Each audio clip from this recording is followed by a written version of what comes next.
Orpah kissed her mother-in-law goodbye, but Ruth insisted on staying with Naomi. Ruth chapter 1, verse 14.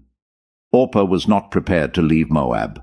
The ties between her and it were still unbroken, though for a time a little loosened.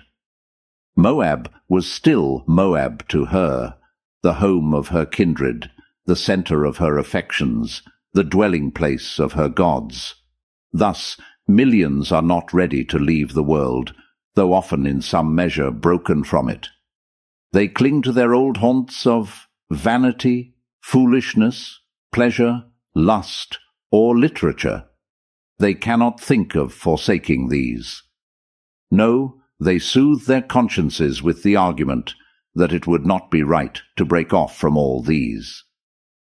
To them, the world is still the world, attractive and excellent.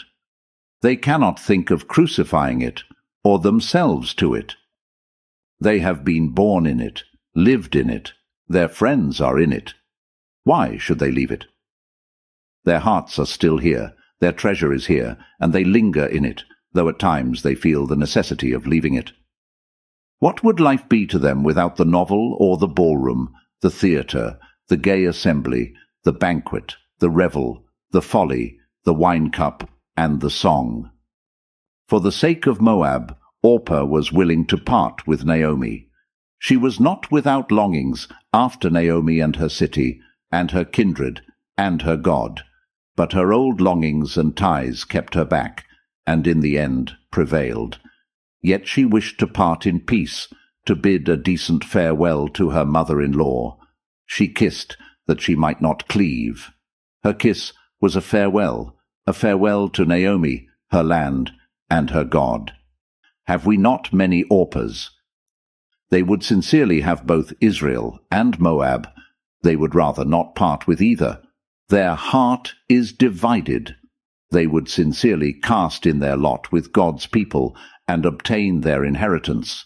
They are not scoffers. They are not openly godless. They are not reckless pleasure-seekers, but half and half Christians, or rather not so much. They would be religious up to a certain point, to the point when a choice must be made, and then their heart speaks out. They give up Christ and turn back to the world. Yet they do so quietly and kindly, as it were. They kiss at parting, but will that kiss avail them?